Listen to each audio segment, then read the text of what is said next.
Okay, real quick, I'm at the laundromat. Yeah, it's real. I already cut these and everything. I don't even know why I shuffled them. Okay, something saying that maybe somebody needed to see me shuffle these on camera real quick. But yeah, this your favorite Puerto Rican Brooklyn Philly with a humble as pie message. That's interesting, humble as pie. Um, let's see what message spirit got for us, right? Or maybe humble because I'm at the laundromat, right? And there should be some humility about that. I don't know. But I want to thank my spirit guides, my ancestors, and most importantly, first and foremost, divinity, right? For this opportunity, for this laundromat, for the ability to wash, right? Have clean stuff. That's the first one. Wow, as we praying for gratitude, manna, bread of heaven, I will hunger no more. Okay, this one flew out. Existentialism, I will, and it reads a philosophical theory or approach which emphasizes the existence of the individual person as a free and responsible agent determining their own development through acts of will. Now it's interesting because I just upgraded my password. My job requires that I change my password, right? My password. Interesting. Freudian slip or no? Every couple of months or so. I don't even know. I think it's about every 6 weeks. It's asking me to change that password for, sensitivity of information issues, reasons rather. And my password, well, I'm not going to tell y'all. Spirit, why would you want me saying my password? And then the last but not least, chakras, right? And Maslow's hierarchy. So, okay, it said finish that first dose. But the password had to do with that type of agency, with acknowledging that the I am in me, the I am in me, right? It has more power than I would have liked to have given it up to this point. Okay, they're telling me to be vulnerable and share some more. So there's come this realization in my life where I felt, I'm not gonna lie, like I felt like I've been okie doke, like really, like Plymouth Rock landed on me, right? In the sense that I was one of those types of individuals that, confirmation, that really tried to follow the rules, right? If the rule, people who know me would say, no, you did, but no, but I did in terms of like societal norms and what was expected, particularly after I went through my rebellious stage. I said, okay, this didn't work, so now let me try it this way. And they say do this, and that so that you can get the white picket fence, the 2-car garage, the husband, the 2 children, the little dog or cat. And I really went about it that way. When I got into religion, and saying shuffle,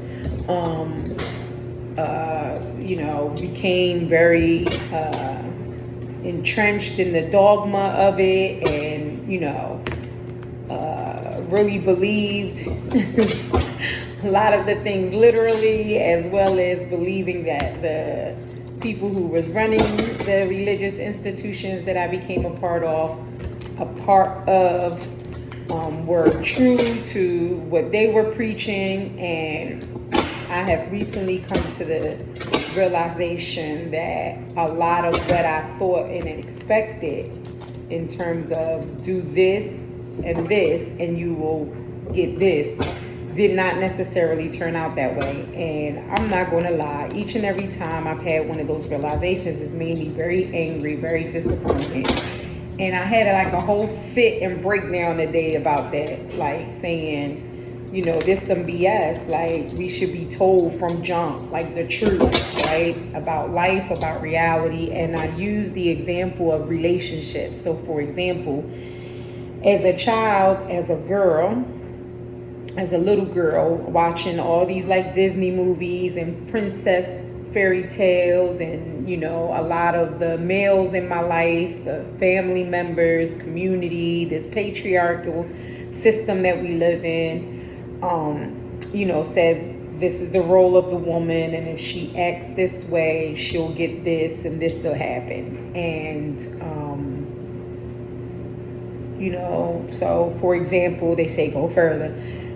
You know, you stay a chaste virgin woman, and then you marry your husband, and then y'all live happily ever after with your 2 kids and your dog and your cat or whatever. And that's not the truth. That doesn't happen for everybody. There is this thing called divorce. There is this thing called multiple marriages. There is this thing called failed relationships. But when that's been so ingrained in you, you know, I found for me that I really tried so hard to hold on to it, even at my detriment, right? When I clearly saw my marriage was over, I refused to let go, because I was saying, no, God said this is my marriage. No, society said this is my marriage. No, the world says that if I don't stay in this marriage now, I'm a failure, I'm a thought, I'm a hoe, you know, all these other things. And, you know, because I didn't want to face that or be labeled any of those things, I just kept trying and grasping to save the marriage and or even the relationships I got into after the marriage, right? Because it was like, no, you got to be the one. I can't get into multiple relationships. Now that's my reputation. And yeah, that's so okay, this whole existentialism, this whole I will, has really hit me a little differently now, in the sense that I have more power and control over my life. I have the power to create the rules, the philosophy, the standards that I want to subject my life to, as opposed to trying to fit into what the societal norms, a specific religion, a specific political status, whatever it may be. I mean, I try to pigeonhole myself in all of these things, and it failed miserably on so many levels for me. I'm not saying it doesn't work for everybody. I'm just saying for me. So yeah, that's where I'm at with it. And then with the chakras and Maslow's hierarchy, I've recently discovered that there seems to be a correlation between the two. So like the root chakra, which is about trust and preservation, just to summarize, that's just some description of it. Is so much more, but would have to do with the physiological, right? With making sure that I'm secure, that I have like my basic needs met, and so on and so forth. So the further you go up the chakras, the more they align with Maslow's hierarchy of need. And then I'll just say that again. Manna, bread of heaven, I will hunger no more. Divine water will never thirst again. But there's this agency about that, right? So manna in the Bible, for those who don't follow, you don't have to, but I'll just give you my reasoning for making up this index card. Manna was like this free bread that fell from heaven for the people in the wilderness. The people of God at the time that were in the wilderness before they can get to their next destination. And it was their way of God providing for them. And is used a lot in gospel songs and in Christian related songs or in Christian rhetoric to say that, you know, if you get this manna, this bread from heaven, you will hunger no more. And then divine water is like usually related to the scripture of Jesus or Isa alayhi salam, where he told the woman at the well, the water I will give you, you shall never thirst again. But also the rock, right, in the Old Testament. Even oh God, how can I forget her name? Sarah and Hagar. Hagar, when, you know, she was cast off by Abraham, who she was his wife as well. But at Sarah's request, when she was cast off, Hagar ran between the two hills of Mawa and South. I'm saying that's so wrong, forgive me. But, you know, needing water or something because Ishmael needed, you know, sustenance to eat. And then the water from Zamzam appeared. And then there's other places in the Old Testament. So there's this sense of this hungering no more and thirsting no more. But I'm hearing it this time is this cross-pollination with this I will, right? With and right, hunger and thirst having to do with the chakras. And I will. I mean, I see it. I don't think I'm doing a great job of showing the correlation of them. I can see it in my eyes, mind sight, and I can feel it in my spirit, but there's this correlation, right? Because with the chakras and Maslow, it's about self-actualization, right? That the further you go up Maslow's hierarchy, once you get the basics met, then you can feel more safe, then you can enjoy more of the social aspect, then your esteem, then you can self-actualize, right? Which would then be the crown chakra and the chakras, because you're going up from the root to the social, to the solar, to the heart, to the throat, to the third eye, and then to the chakra, which involves this existentialism, right? This reality where you find out you have more agency, right? It's kind of like your I am and your I will fusing together, I'm hearing, which would then help you to see that you truly will never hunger nor thirst anymore on a spiritual level, but also on a physical level, interestingly enough. Okay, so that's the theme that we're going on, and it's already 11 minutes in, and I'm going to pull 3 cards from the tarot deck to see what messages can collaborate or confirm, or that spirit wants us to know. But so far I'm blessed by that message, right? It's scary, I'm hearing too, right? Because I mean, that was another thing I wanted to give. Interesting. First card to pop out is Temperance. Just stuck with something else. Well, it felt like it had another card instead. Temperance, right? Why does it feel? Yeah. But look, even with Temperance, right, we're looking at the balance, right? She's pouring into the, so there's balance between, I'm hearing heaven and earth, right? Between the spiritual and the 3D, right? The 5D and the spiritual, the ethereal and the earthly, right? Oh, I just got chills all the way up my neck, right? That there's this balance. You know, interesting, although it's saying Temperance, for me, I'm hearing balance. Then that 14, I'm hearing a 5, right? Because I'm hearing is a shift, right? A paradigm shift, the change, right? For the number 5. It says here, what situation in your life is asking you to have patience and determination, right? Yeah, and it's been through this patience and this sense of determination that I've come to this conclusion, right? About lifing, right? Pretty much lifing, right? Because I'm hearing for a long time, I did also, oh wow, all these cards came out. I did also think of, you know, it's what's been this push and pull, either do and try to control everything, or then squirm so far back that it's like, oh no, God got to take care of everything, right? And then it's just bringing me back to this Temperance, like finding, I know it's not the Justice card with the scales or, you know, balance, but I just keep hearing it's like this balance act of both, of, you know, being both of pouring into from the earth into the waters, like this back and forth, like this fusion of both. Oh, help me, Spirit. Then, so these came out this way. So 6 of Wands and Queen of Pentacles, and this one wanted to, but it came down and upside down. So this 6 of Wands, right over existentialism, I will, right? And then this Queen of Pentacles over the chakras and this Maslow's hierarchy.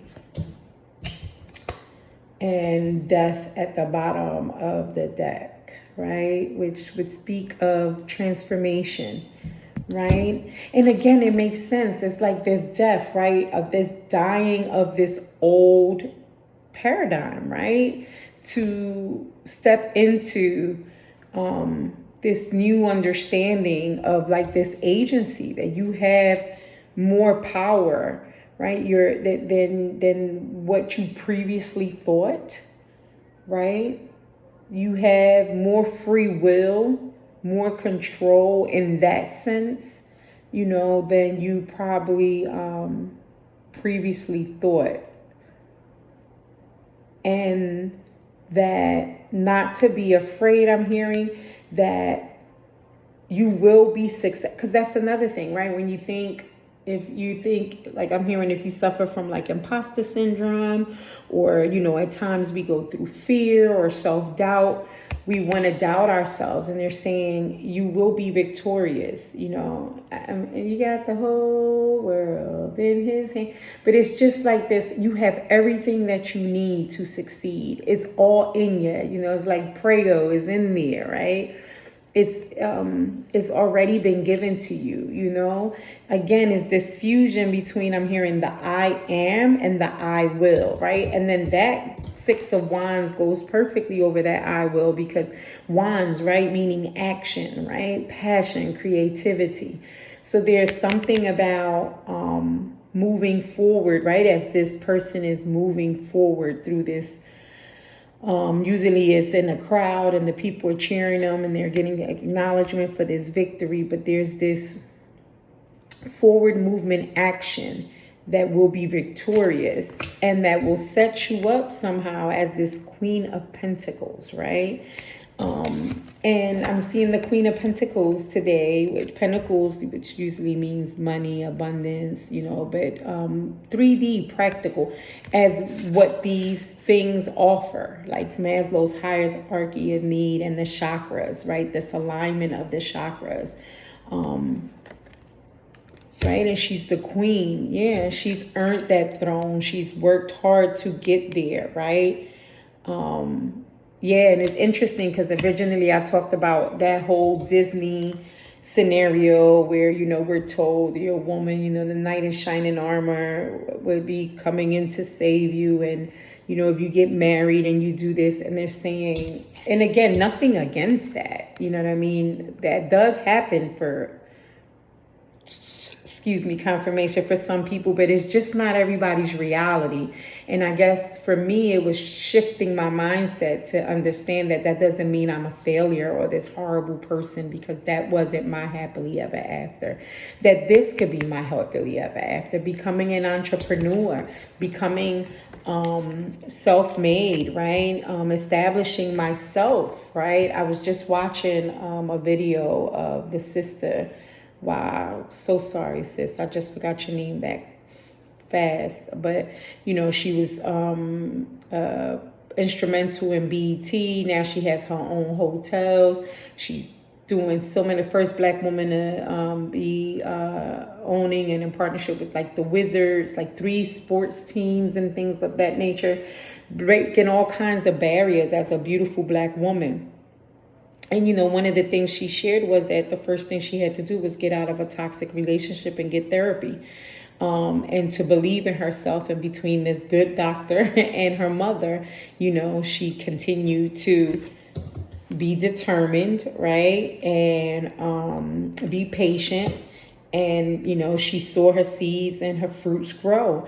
And, again, it's like if you were going up this chakra system, right? Clearing each chakra and aligning them each until you get to this crown, right? As well as these hierarchy of needs as you get to this self-actualization. And again, it's self-actualization. And that's not easing God out in any kind of way, ego. No, that is the healthy part of our ego, right? Sometimes I know, again, for me, that was one of my issues as well, too, that I would like belittle myself so much and think that I needed to like dim my light and things of that nature, because doing the opposite was frowned upon, and even not just by people but by God, right? And yeah, it's a new perspective. I'm just hearing it's a new world, a new life, and death, right? Which is beautiful, because after death comes rebirth, right? When things die, then new things, now I'm hearing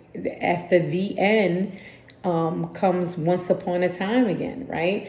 And it's so much easier, I'm hearing, to say that, to say it than to accept it and acknowledge it, because I'm not going to lie, this is the difficult part for me, allowing and accepting the death of things, right? Whether it's relationships, jobs,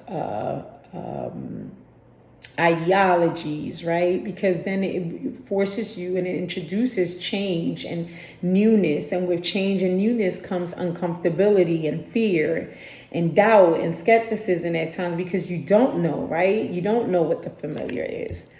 And last but not least, I heard bring out La Bochinchera. If you don't know Spanish, La Bochinchera, and I shuffled her off camera before, means the gossiper, right? The one who tells it all, the one that spills the tea. Let's see what she wants to say. I don't fire with fire, but rather I will come back with facts, and that's what makes you angry. Ben, who's my son, that's his quote. Past behavior is the best predictor for future behavior. Interesting. But we got 2 cards about kind of almost defending yourself, right? Saying I don't fight fire with fire, rather I will come back with facts, and that's what angers some people. Something about looking at red flags and using past behavior as a good predictor of future behavior from yourself and maybe others. And immature man, Petty Freddy.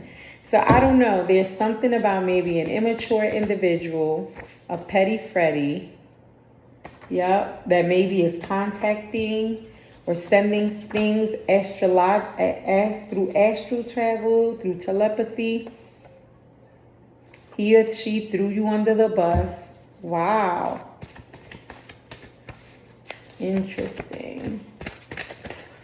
So this person, Spirit wants to lovingly complete. I am so loved, right? And I mean, but I'm hearing don't worry about it, right? You didn't have to worry about it, because so now I'm hearing whoever this individual was, whatever this situation was, is what helped you come to the conclusions that we just talked about, right? You were able to come to these conclusions because of that death, right? Of that relationship, of that job, of that friendship, of that ideology, of that paradigm, right?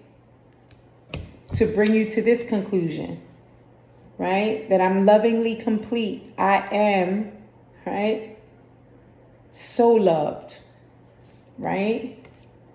Which would seem contradictory, right? Coming out of an unloved situation where someone threw you under the bus, right? Where someone was immature and petty against you, right? Anything else? They say, yeah, 3 más, 3 more. What else, Spirit? Give us something to close out on. They say we just did that lovingly complete. So I am so loved, right?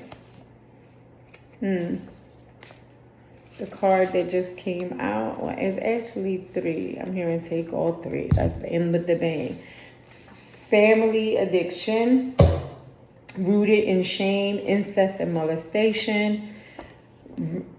Trigger, so sorry for some. Render to Caesar only what belongs to Caesar, unto God the things that are God's, and only unto God only the things that are God.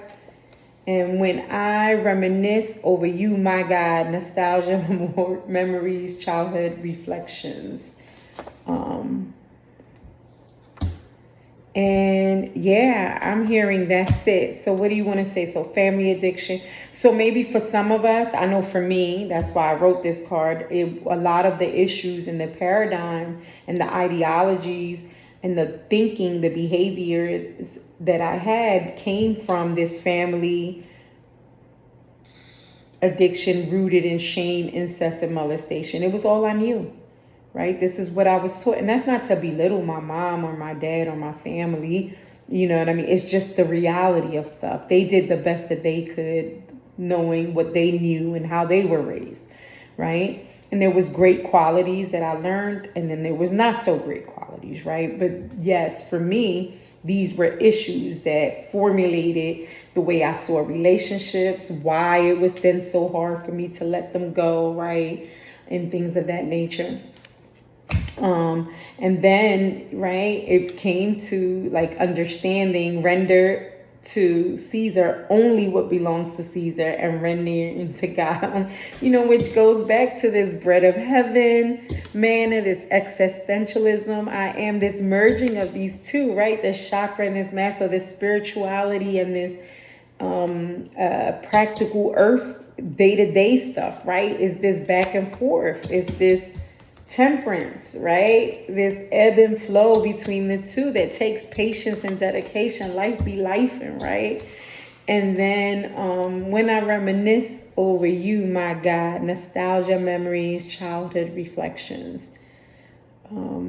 Maybe I'm hearing there's a revisiting of that, and this is how we can then begin to put them more and more into perspective, right? Is as we begin, I'm hearing the retelling of the stories of our story, right? And also, I'm hearing more importantly, I just heard Biggie, Ashe, brother, I have a story to tell, acknowledging I do have a story. And then I'm hearing taking back ownership and control of that story, right? By I now am the author and the finisher of my faith, in the sense that I'm not only going to go back and rewrite the story, because now that I'm older, I have this perspective that I can go back and look at it with fresh eyes. Because most of the story, I have to admit, I was looking at it from one childhood eyes, which is not the actual reality, not because I was lying to myself purposely, but because when you're a child, you think like a child, you act like a child.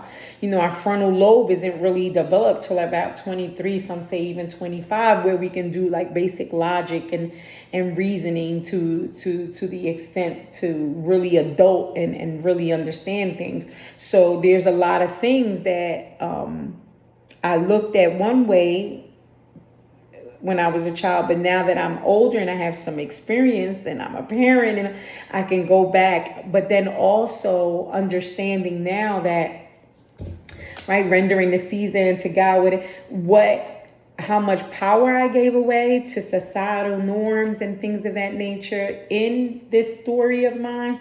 And now I was going to say the reclamation, but the reclaiming of it by rewriting it, retelling it, and then saying it. I'm hearing from first person, me, the narrator, me, the protagonist, right?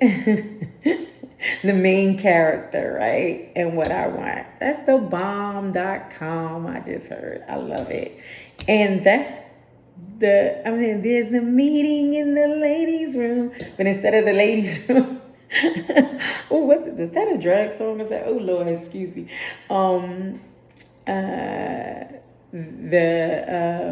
There was a meeting in this laundry room tonight. And on that note, yes, I love you. I pray that this has helped somebody. I know it has helped me. I'm tired. This is my night lullaby, I'm going to say, for tonight. And until next time, beloved, Ashe, Amen, and Amen.